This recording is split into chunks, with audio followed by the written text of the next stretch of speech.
할렐루야. 제가 이제 캄보디아 이야기를 좀 했잖아요. 근데 그 캄보디아에 아마 우리 유관영 목사님도 아시는데 저희 교단이 지금 이제 좀 이렇게 돼서 좀 사건이 일어나서 조금 줄었어요. 근데 저희 교단에 교육부장이 하는 분이 고혁성 목사님이라고 부천에 사세요. 근데 어느 날 이제 저희 같이 이렇게 밥을 먹기로 했는데 그 고혁성 목사님이 조금 늦었어요. 그래서 나 조금 식사 자리에 조금 늦게 오면서 내가 조금 늦었다고. 그래서 뭐 늦을 수도 있으니까 그래요. 그런데 도배하다 늦었다는 거예요. 그래서 뭔 도배를 해요? 그랬더니 캄보디아에서 1년 안식년 선교사로 오시는 분이 계신데 그분한테 방을 드리려고 그랬대. 근데 이제 제가 알기로는 거기 딸 둘이 있고요. 연립주택이요. 집도 큰 것도 아니고. 근데 딸 둘이 있고 연립주택 살면서 누군가에게 방 한 칸을 줘? 그래서 뭔 방을 주길래 도배를 해요? 그랬더니 캄보디아에서 선교사님 부부가 안식년 하러 1년을 들어오시는데 그 1년 동안 방을 하나 주려고, 자기 얻어줄 돈은 없으니까 당신 방을 하나 내주려고 그랬는데 너무 허름해서 도배를 했다는 거예요. 그래서 제가 물어봤어요. 아니 도배를 할 정도로 그렇게 신실하신 분이요? 그리고 1년씩 내줄 정도로? 그랬더니 그것보다 더한 것도 준대. 그러면서 박경희 선교사님 이야기를 해준 거예요. 그 남편은 박경희 선교사고 그 부인은 이름이 갑자기 생각이 김 무슨 텐데 하여간 근데 이 박경희 선교사는 고등학교 음악 선생이었어요. 그리고 아내는 연세대학교 세브란스 수간호사였었고. 근데 이분이 그 어머니가 둘 다 볼리비아 선교사로 누나들을 다 보냈어요. 그리고 이분도 고등학교 음악 선생하고 교회에서 지휘하면서 나도 이제 선교사로 나가야지. 그리고 부인한테 우리 선교사로 나가자고 졸랐다는 거예요. 근데 부인이 미쳤어요? 고등학교 교사 월급하고 지 월급하고 하면 어떤 때는 글쎄 고등학교 연세대학교 세브란스 수간호사가 그렇게 많이 돈을 버는지 어떤 때는 한 11조만 한 70만 원씩 거의 뭐 100만 원씩 할 때도 있었대요. 그래서 수간호사가 그렇게 많이 버나? 뭐 월급이 전 모르니까. 그러니까 그러고 고등학교 자기 남편도 월급 있으니까 뭐 먹고 사는데 걱정 없는데 선교사로 미쳤어요. 근데 이제 그렇게 기도하니까 이제 아내 되는 분이 감동이 돼서 갑시다. 이래서 다 팔아가지고 아들 셋 데리고 간 데가 어디냐면 볼리비아. 근데 그 볼리비아는 저는 안 가봤는데 산이 높대요. 근데 거기서 고산병이 걸린 거예요. 막 산이 3,000m 이상 되고 그러니까 고산병이 걸려서 미국에서 치료받았어요. 미국에서 치료받고 미국의 LA에 있는 아시는 분들 혹시 있을 텐데 대흥교회라는 데서 다시 파송을 받는데 조건이 뭐였냐? 산이 없는 나라로 가라. 산이 없는 나라. 그래갖고 선택한 나라가 캄보디아예요. 여기 선교에 대해서 관심 많으신 분들은 아실 거예요. 필리핀, 캄보디아, 남아프리카 공화국, 태국, 치앙마이 이런 데는요. 선교사 교단에서 원칙적으로 선교사 파송을 안 합니다. 왜냐하면 너무 많아. 뭐 필리핀, 캄보디아, 그리고 태국에 있는 치앙마이, 남아프리카 공화국 뭐 이런 나라들은 더 이상 선교사를 파송을 안 해요. 그런데 이 캄보디아는 그 동남아에서 대부분 동남아에서 사업 망한 사람 마지막 가는 데가 캄보디아. 동남아에서 선교하다 해서 망한 사람이 가는 데가 망한 선교사가 가는 데가 캄보디아예요. 하여간 물가도 싸고 하여간 또 하여간 중국에서 쫓겨났다 캄보디아, 필리핀에서 쫓겨났다 캄보디아, 뭐 어디서 동남아에서 태국에서 쫓겨났다 캄보디아. 그러니까 동남아에 이민 간 사람들이 마지막 가서 사는 데가 캄보디아라는 게 있고요. 선교하다가 다 망했고 베트남에서 쫓겨나고 뭐 이렇게 하면 가는 데가 캄보디아라 그래서 우리도 캄보디아에 대해서는 별로 인식이 안 좋아요. 그래서 내가 캄보디아 선교사라 그래갖고 캄보디아 뭐 파송도 안 하는데 이러고 말았는데 방을 1년씩이나 목사가 자기 살고 있는 집에 방 한 칸을 1년 내주는 도대체 어떤 사람이요? 그랬더니 그렇게 한대. 근데 그 캄보디아 들어왔어요. 제가 한번 만났어요. 근데 이분이 10몇 년 만에 처음으로 안식년 1년을 하는 거예요. 근데 지금은 65명인데 푸놈펜에서 한 20분 떨어진데 이제 그 인터넷 쳐보면 돼요. 소금과 빛 국제학교라고. 소금과 빛 국제학교라고 한 7,000평 되는 데다가 아이들이 그때 지금은 이제 65명이에요. 근데 보통 선교는 베이스 캠프가 여기 있고 그 다음에 이제 선교하러 어디를 갔다가 다시 이렇게 들어오고 그러잖아요. 근데 이분들은 거기에 애들하고 같이 삼시세끼를 먹고 자는 거예요. 밥을 해줘.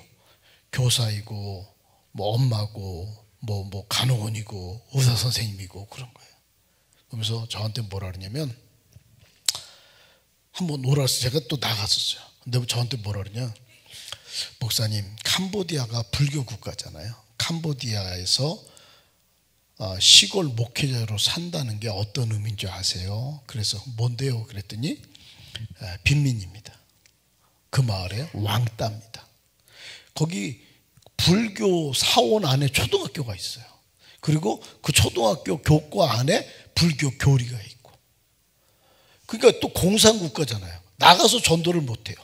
안으로 들어와서는 전도하는데 나가서 전도하는 게 허용이 안 된다고. 근데 거기서 이 박경희 선교사님은 교사였으니까 목회자 자녀들을 돕고 싶었다는 거예요. 그래서 그 아이들 중에 시험 봐갖고 뭐 캄보디아에서 다 받으면 좋겠는데 경쟁률이 굉장히 셀 거예요. 6학년부터 하다가 지금은 초등학교 4학년부터 받아요. 그리고 한국어로 해. 그리고 12학년까지. 지금 한국에는 25명의 유학생들을 우리 교회도 한 명 받았어요. 걔네들 한국 다 육국 받아갖고 그냥 우리랑 같이 말하면 돼요. 다 애들이. 제가 기도하는 거 잠깐 틀어준 적 있나요? 얘네들이 기도하는 거요. 끝내줍니다. 정말. 그리고 이 부부가 근데 고역성 목사님네 방 한 칸 있는 거 그래갖고 이제 만나니까 두 부부가 그 박경희 선교사님 내가 싸웠다는 거예요. 그래서 왜 싸워? 그랬더니 이제 13년 만에 처음 안식년 하는데 개뿔이나 뭐 있어요. 그러니까 여자들은 아무래도 생활 걱정이 되지. 그러니까 아니 우리가 나가면 도대체 어디서 잘 거요? 나가면 안식년에서 거기에서 거기서 뭘 줘서 보내는 것도 아니고 나가면 우리 어디서 잘 거예요? 그리고 뭐 먹고 살아 한 1년 동안? 당신 목회할 거야? 누가 월급 줘? 그리고 싸웠다는 거예요. 근데 여자들은 아무래도 생활을 해야 되니까. 그리고 또 박경희 선교사 하나님께 주께서 예비하시지 이래갖고 더 싸웠다네. 그 막 아무것도 쥐뿔도 없는데 주께서 예비하시. 그것도 저 얄밉잖아요. 뭐나 좀 있으면 몰라도. 그래갖고 제가 그 소리를 들었어. 제가 우리 교회한테 말했더니 우리 교회 이효생 권사님이 그리고 안원 조현숙 집사라고 저희가 오피스텔을 하나 얻어줬어요. 1,000만 원에 75만 원. 근데 세금까지 하면 한 100만 원쯤 내는 거예요.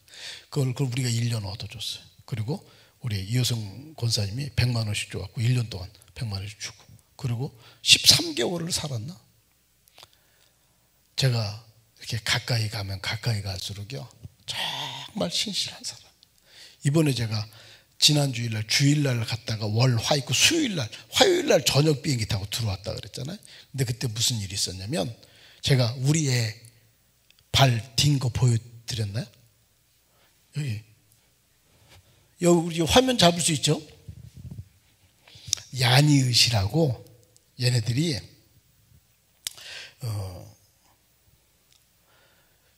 거기는 더운 나라니까 식판을 그렇다고 다 삶아요. 근데 5명의 고학년 학생들이 그걸 삶다가 그게 끓는 물이 넘어진 거야.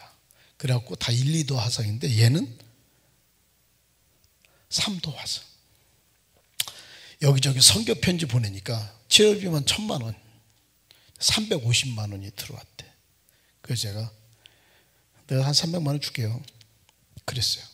그랬더니 우리 성도가 같이 갔던 놈 하나가 목사님 제가 100만 원 할게요. 그리고 딴 사람이 400만 원을 보냈어. 그래갖고 내가 300만 원 준다 그랬던 내가 우리 장로님들하고 오늘 300만 원 줄게요. 그러다가 500만 원 줄게요. 그랬어요.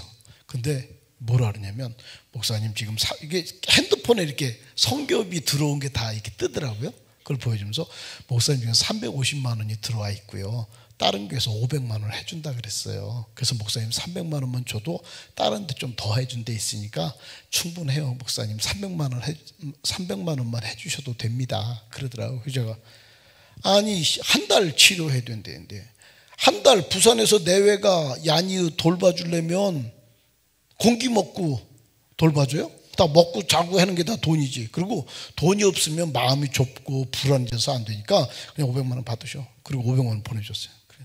근데요, 제가 박경희 선교사님을 보면서요, 사람이, 하나님이 누군가를 축복할 때 옛다 그러고 하늘에서 떨어져 주지 않아요. 하나님이 사람을 축복할 때 꼭 사람을 통해서 축복하는 거예요. 할렐루야. 그래서요, 좋은 사람을 옆에 붙여주죠.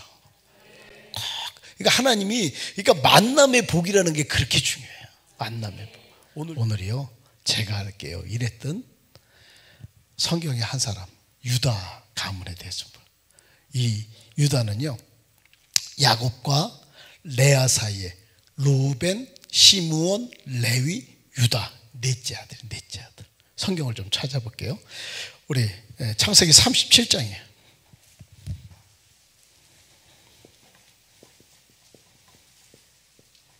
25절부터 28절까지만 봅시다.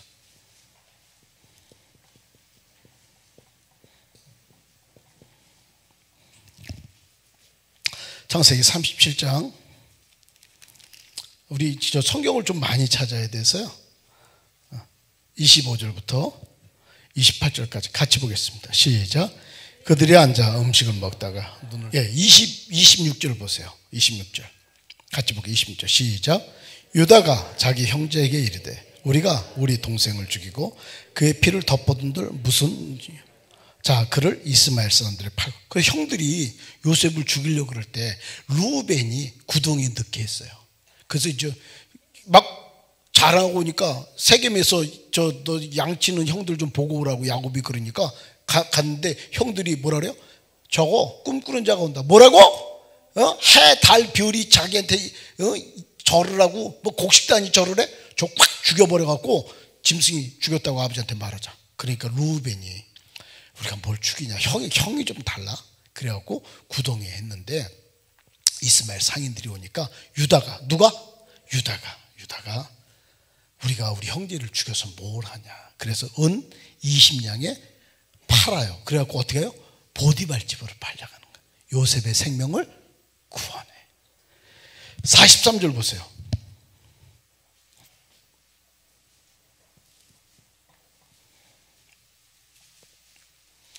1절부터 9절까지 봅시다. 43장 창세기 43장 1절부터 9절까지. 어차피 집에서 성경 안 읽으시죠? 이럴 땐 여기서 읽어야 돼요. 1절부터 9절까지 시작. 그 땅에 기근이 심하고 이르되 너희가 어찌하여 너희에게 또 다른 아우가 있다고 그 사람에게 말하여 나를 괴롭게 하였느냐. 그들이 이르되 그 사람이 우리와 우리의 친족에 대하여 자세히 질문하여 이르기를 너희 아버지가 아직 살아 계시느냐, 너에게 아우가 있느냐 하기로 그 묻는 말에 따라 그에게 대답한 것이니 그가 너희 아우를 데리고 내려오라 할 줄을 우리가 어찌 알아. 8절이에요. 8절 9절 시작. 유다가 그의 아버지 이스라엘에게 이르되 저 아이를 나와 함께 보내시면 우리가 꼭 가리니 그러면 우리와 아버지와 우리 어린아이들이 다 살고 죽지 않냐. 9절 보세요. 9절 시작. 내가 아버지께서 내 손에서 그를 찾으소서. 내가 만일 그를 아버지께 데려다가 아버지 앞에 두지 아니하면 내가 영원히 7년 풍년 7년 흉년 알죠? 흉년 됐어요. 그래서 애굽에 내려가서 곡식을 사왔는데 요셉은 모른 척하지. 거기서 국무총리가 됐는데, 그래서 너 아우가 있냐? 뭐 너희 아버지는 살아계시냐? 이러니까 예 있습니다. 그 베냐민 있는데 그 형은 죽었습니다. 이렇게 말하니까 눈물을 참고 너 나중에 다시 올 때 베냐민 안 데려오면 나 못 만나. 그러니까 이제 곡식 다 떨어지니까 가려고 그러는데 아버지 그 분이요 그 베냐민 안 데리고 오면 못 만난다 그랬어요. 야, 너희들이 왜 요셉도 죽었는데 베냐민 말해갖고 이렇게 일을 어렵게 해? 그러니까 우리 몰랐죠. 너 아버지 살아계시냐, 네 동생 있냐, 그래갖고 그냥 있는 대로 말한 거예요. 막 그러는데 유다가, 아버지, 내가 베냐민 데려갔다가 다시 데려올게요. 근데요, 못 데려오면 뭐요? 내가 대신 담보가 될게요. 내가 대신 담보가 될게요. 그리고 자기가 자원한 사람이 누구예요? 유다예요. 다시 보세요. 44장 32절부터 34절까지. 44장. 그 아이가 나와 함께 가지 아니하면 내가 어찌 아버지께로 돌아갈 수 있으리까? 제가 내 아버지. 이제 다시 잡혔어요. 그랬더니, 야, 베냐민 여기다 두고 이제 너희들은 가. 베냐민이 내 점하는 거 다 숨겼으니까, 훔쳐갔으니까 얘만 둬. 그랬더니 다른 사람들 다 탈탈 떨고 있는데 누가? 유다가, 쟤 안 가면요 우리 아버지 죽어요. 쟤 안 가면요 형도 죽었고요. 얘 베냐민 안 올라가면요 우리 아버지 죽어요. 안 돼요. 대신요 얘를 올려보내주고요 저를 대신 담보로 잡아주세요. 누가? 유다가. 그 형제들이 많은데 누가? 유다가. 그래, 유다가. 다시 보세요. 민수기 7장 12절부터. 아들 12절 보세요. 12절 시작. 첫째 날에 출애굽 당시 성막 봉헌할 때 가장 먼저 예물을 드린 사람이 누구예요? 유다 지파예요. 가장 먼저 예물을 드린 사람이 누구예요? 유다 지파. 민수기 10장 보세요. 민수기 10장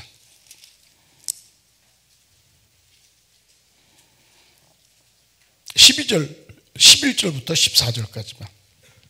11절부터 14절까지만. 군기에 속한 자들이 그들의 진영별로 행진하였으니 유다 군대는 암미나대들 나손이 광야 행진할 때 가장 먼저 행진한 지파가 어디? 유다 지파. 12지파 중에서 어디가 제일 안전해? 중간쯤이 제일 안전하지. 맨 앞에 갈 때는 적들이 매복했다가 쳐들어오면 어떻게 해? 예전에요, 저는 경기도 양평이 고향인데 저희 어머니하고 아버지가 어디 갔다가 늦게 오신 거예요. 늦게. 그러니까 저희 큰 누님이 저를 업었어. 그리고 미루나무가 있는 데서 해가 뉘어질 때까지 미루나무 있는 데서 우리 아버지하고 어머니를 기다리는데 해가 거의 다 져도 어머니하고 아버지가 안 오는 거예요. 난 아직도 그 누님한테 업혔던 기억이 아직도 있어. 그래갖고 이렇게 업혀서 있잖아요. 기다리다 엄마가 안 오니까, 엄마하고 아버지가 안 오니까 뒤돌아서 이제 집을 향해서 가는데 이렇게 가다가 갑자기 우리 누님이 뭐라고 그러냐면 귀신이다 그런 거예요. 그리고 막 뛰었어. 나는 우리 누나 어디 있어? 뒤에. 난 귀신이 뒤에서 잡는 줄 알고 난 그게 무서운 게 아직 남았다니까. 광야에서 행진할 때 어디가 제일 뒤에는 쳤지, 앞에는 매복했다가 쳐들어올지 어떻게 알아. 근데 가장 어려운 그 일을 누가 감당해? 유다 지파가. 다만 여호와를 거역하지는 말라. 또 그 땅 백성을 두려워하지 말라. 그들은 우리의 먹이라. 그들의 보호자는 그들에게서 떠났고 여호와는 우리와 함께 하시느니라. 그들을 두려워하지 말라 하시나. 광야에서 40일 정탐하고 돌아왔어요. 그랬더니요 다른 막 포도송이도 그 가나안 포도라고 그러면서 사진으로 나한테도 보내준 게 있는데 포도가 이만한 게 지금도 있더라고요. 그걸 두 사람이 메고 올 정도에 얼마나 큰 거야. 그 젖과 꿀이 흐르는 땅이 맞는데요, 우리들 스스로 보기에 그 사람들은 네피림 무서운 것 같고요, 우리들 스스로 보기에는 메뚜기 같아요. 막 울고 불고 막 난리 날 때 누가? 유다 지파에서 갈렙이. 그들은 우리들의 밥이에요. 하나님이 우리들에게 주셨는데 그들의 신은 떠나고 하나님이 우리와 함께 했는데 그들은 우리들의 밥이라니까요. 누가요? 긍정적인 말을 해. 할렐루야. 1절 2절 보세요. 1, 2절 시작. 여호수아가 죽은 후에 이스라엘 자손은 여호와께 여쭈어 이르되 우리 가운데 누가 먼저 올라가서 가나안 족속과 싸우리이까? 여호와께서 이르시되 유다가 올라갈지. 예, 가나안 족속과 싸울 때 맨 먼저 올라가 싸운 사람이 누구예요? 유다 족속. 그거 어렵죠. 싸움하는데 누가 먼저 올라가서 싸우겠어요? 누가 가장 먼저 올라가? 유다 족속이. 할렐루야. 그 유다에 대하여 역사는요, 반복되는 거예요. 역사는 뭐라고? 반복되는 거라고. 그 유다는요, 형제들이 다 때려 죽인다 그럴 때, 야, 우리 형제 죽여서 뭐해? 그리고 살려요. 여러분, 살리는 사람이 되시기 바랍니다. 할렐루야. 살리는 성도가 되시기 바랍니다. 죽이고요, 지적질하고요, 원망하고요, 불평하고요, 우리는 그게 아니에요. 유다는 다른 형제들이 저 잘난 척하는 뭐 해달 별이 뭐라고 곡식단이 지한테 절해 확 죽여버려요. 이럴 때 살려. 어려울 때 자기가 부담해. 정말 어려울 때 베냐민 못 가면 우리 아버지 죽어요. 백발로 자기 조상한테 돌아갑니다. 안 됩니다. 저를 대신 담보를 잡으시고요, 우리 동생 그냥 돌려보내주세요. 내가 우리 아버지하고 그렇게 약속했어요. 그렇게만. 그때 요셉이 펑펑 울어. 그리고요, 성막 칠 때 가장 먼저 봉헌해. 광야할 때 어떻게 해요? 어려운 일을 할 때, 어려움이 걷을 때 자기가 앞장서. 제가 강원도 대포항이라고 아시죠?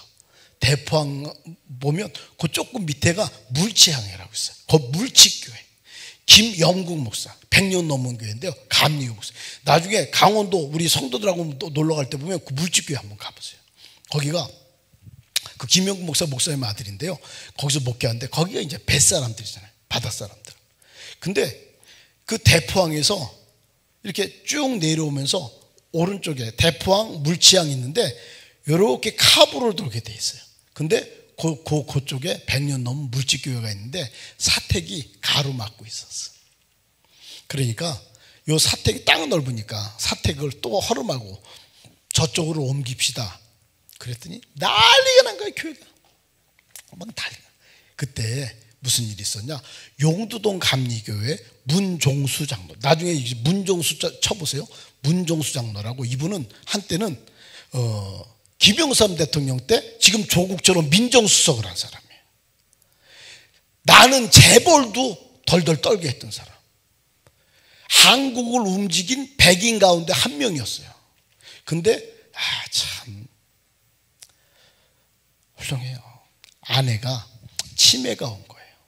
그랬더니요, 이제는 내 삶 이 정도 살면 됐다고, 나 아내 돌본다고, 거기 속초가 공기가 좋으니까 그쪽으로 아내 때문에 아파트를 얻어서 이사를 오고, 그 다닌 교회가 그 물집교회예요. 야, 그 배우고 한때는 한국을 움직이는 백인 가운데 한 명이었던 문종수라는 사람이요, 자기 마누라 때문에 다 내려놓고 거기를 지금 살아계세요. 광명시 어디 산다 그러던데? 여기 광명시 아니요? 아, 여기 시흥이구나. 광명시로 지금 이사 오셨대. 근데 그 문조수장로는, 야, 제가 회개했다니까. 야, 어떻게 그분이요, 다 내려놓고 그 한 여자 위에서 글러온 거예요. 근데 막 교회가 난리가 그러니까 이 김영국 목사가 한번 수요일 날 예배 끝나고 너무 힘들더래. 그래갖고 그냥 설교 그냥 대충 하고, 이제 너무 막 교회가 시끄러우니까 목회자도 힘들지 마음이. 수요일 날 그냥 설교 끝나고 자기 사무실에 와서 털썩 주저앉아 있는데 그 문조수장님이 들어온 거예요. 그리고 딱 들어오더니 그 목사님 앞에서 무릎을 꿇더래. 그리고 목사님, 교회 떠나지 마세요. 그러고요, 목사님, 여기는 바닷사람들이라 조금 마음이 상하면 그게 회복이 안 됩니다. 그러니까 욕하고 야단치고 그러려면 너 문종수 장로 똑바로 안 할래? 그리고 절 야단치시고 절 욕하세요. 절 야단치시고 절 욕하면 다른 사람들이 듣고 깨달을 거예요. 목사님 저를 욕하시고 저를 야단. 야, 한때는 대한민국을 움직인 백인 가운데 들어갔던 그분이 말해요.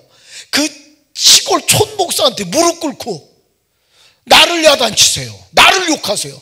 여기서요, 우리 유관영 목사님이 욕했어. 강단에서. 똑바로 안 해? 막 욕줬어. 할렐루야 이래. 놀렐루야 이래? 할렐루야 그래? 강단에서 우리도요, 목회자들도 다 누울 자리를 보고 다리를 뻗어요. 욕해갖고 삐질놈한테 우리는 욕도 안 해. 우리도요, 우리 교회 한상호 장로를, 한상호 장로. 나중에 이제 13일, 지금 그분 미국 가갖고, 그때 올래나? 지금 우리 미국에 남자들 40명 갔는데, 지금 거기 갔는데,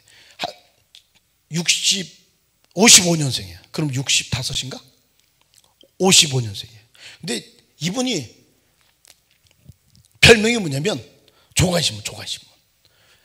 7개 총무를 했어. 아파트 총무, 저기 홍천 도민회 회장도 하고 그랬는데, 뭐, 홍천 도민회 총무, 무슨 산악회 총무. 그러니까 7개 총무니까 밤새도록 매일 술 먹고 집에 새벽에 들어오면 아파트 앞에 신문이 떨어져 있대. 그래서 그거 들고 들어와갖고 그 부인 되는 이난영 고사님이 조간신문이라고 별명을 줘줬어. 노래방을 얼마나 다녔는데 지금은 우리가요, 한번 성모병원에서 장례식이 있어갖고 거기서 이제 예배를 드리는데 뭐 장례 찬송하잖아요. 며칠 후 요단강 건너가 만나리 뭐 막 이런 찬송하는데 옆에 있는 사람들이 다 막 꼬집고 막 난리가 났어. 보니까 이 한상호 장로님이 찬송을 하는데 다 뽕짝이야, 뽕짝. 그 장례식장 해갖고 며칠 후 근데 옆에 있는 사람 며칠 후 막 그러니까 장례식장에서 지금 막 꼬집고 이게 웃지는 못하고 막 여기 옆에 가. 그래서 나는 왜 그러나 그랬더니 이 양반은 어떤 노래도 다 뽕짝이야, 다 뽕짝. 하여간 어떤 노래라도 뽕짝이라니까. 아이고, 대표 기도를 하는데요, 마이크도 꼭 이 노래방에 가갖고 잡았던 폼이야. 하여간 뭘 해도 아직도 그때가 안 벗겨져갖고 뭐 대표 기도를 하는데 막 그 대표 기도 우린 다 써오거든요. 그래갖고 하는데 그것도 제대로 못 읽어. 하도 장로가 그래갖고 제가 예배에 딱 기도하고 들어가는데 제가 에이씨, 장로님이 뭔 기도를 그렇게 안 해봐갖고 그거 적은 것도 더듬거리고 아직도 노래방 때가 안 벗겨져갖고 또 그랬어요. 그랬더니 우리가 1200좌석이 안 되는데 저 위에 우리 교회 권사님 친구 다른 권사님이 예배에 왔었대. 근데 거기 이게 있었대. 근데 우리 권사님한테 야, 왜? 야, 니네 목사님 머리가 허연 장로님을 막 야단 쳐. 시험 안 들어? 더 좋아해. 우리 강단에서 목사님이 야단을 쳤다. 근데 그거를 허허 웃고 넘어갈 수 있는 사람은요, 큰 사람이에요. 우리들도요, 다 누울 자리를 보고 다리를 뻗는다니까. 칭찬하는 건 다 좋아해. 어떤 교회는요, 사람 이름도 못 불러요. 이영미 집사 뭐 이러잖아요. 그러면 다 성도들이 저 이영미 집사만 이름 불러. 그래갖고 다 시험 든대. 못 불러요. 우리 교회는요, 한상호 이름 제가 강단에서 부르잖아요. 그럼 어떻게 그냥 장로회에 10,000원을 내. 그래갖고 제가 그래요. 이름이 강단에서 불려주는 게 좋아, 깜빵에서 불려주는 게 좋아. 그래갖고 우리는 안수집사 이름을 불렀다 그러면 안수집사회에 10,000원을 내. 그러니까 우리는 뭐 시험 들 것도 없어. 그 사람 10,000원 내거든. 근데 우리 분들 중에 어떤 분들은 누가 그랬대. 목사님이 한번 돈 내야 되잖아. 근데 나는 100번 불러도 100번 다 낸다. 야, 이래갖고 우리 교회는 뭐 난 부를 일도 없지만 뭐 또 승질 나면 부르지. 금요기도 오면 안 나오거나 뭐 이렇게 다 삐지면 막 불러서 벌금 내게 하면 되는 거니까. 우리는요, 금요기도 모임도 우리는 전 금요일날 사실 딴 데 잘 안 가는데 우린 딱 계약을 했어. 몇 명이. 그래갖고 10만 원, 5만 원, 3만 원. 그래서 우리가 서로 인상 붉힐 거 뭐 있어? 우리 현찰로 합시다. 이래갖고 제가 딴 데 가서 설교하면요, 내가 10만 원을 내, 벌금. 그리고 그 양반들도 10만 원 내는 분 있고 5만 원 내는 분, 3만 원. 우리가 그걸로요, 우리 교회 30명 이상 출석하는 교사들한테 한 달에 30만 원도 지원하고, 그건 교회로 지원하는 게 아니에요. 그래서 우리가 빠져주면 감사하지 뭐 돈 내니까. 우리는 인상 붉히지 맙시다. 현찰로 합시다. 현찰로. 이래갖고 우리는 계약을 해서 내가 매주 돈을 뜯어. 아주 좋은 교회, 아주 좋은 교회. 문종수 장로가요 그런 거예요. 이 김명국 목사가요 그 장로님부터 팍팍 울었어요. 장로님 돌아가시지 말고 그냥 저 곁에 있어 주세요. 팍팍. 그 장로님이 3억을인가 헌금해서 집으로 옮겼어요. 그리고 그 물집교회는 도서관이 도서 1,000만 원 넘는 책들도 많아요. 그 문종수 장로님이 6천 권 장서를 기증해갖고 도서관, 이 시골에 뭔 이렇게 좋은 책이 많은지 그거 해갖고 아주 유명한 거. 자기가 감당. 여러분, 주님을 섬기는 데는요 조건이 뭐냐? 저 한번 따라서 합니다. 내 믿음만큼, 내 능력만큼. 다시 내 믿음만큼, 내 능력만큼. 우리는요 다 이게 기억하세요. 적어도 돼요. 머뭇거림의 끝은 냉담함이에요. 다시 머뭇거림의 끝은 뭐다? 냉담합니다. 좋은 일에 할까 말까, 좋은 일에 할까 말까 그러면 무조건 하세요. 좋은 일에, 선한 일에 할까 말까 그러면 어떻게 해? 무조건 해. 나쁜 일에, 죄 짓는데 할까 말까 무조건 하지 마. 자기가 알아.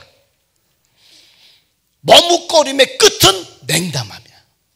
좋은 일에, 선한 일에, 주님이 기뻐하는 일에 할까 말까 요런다. 우리 다 그래. 우리 안에는요 다 좋은 사람 없어.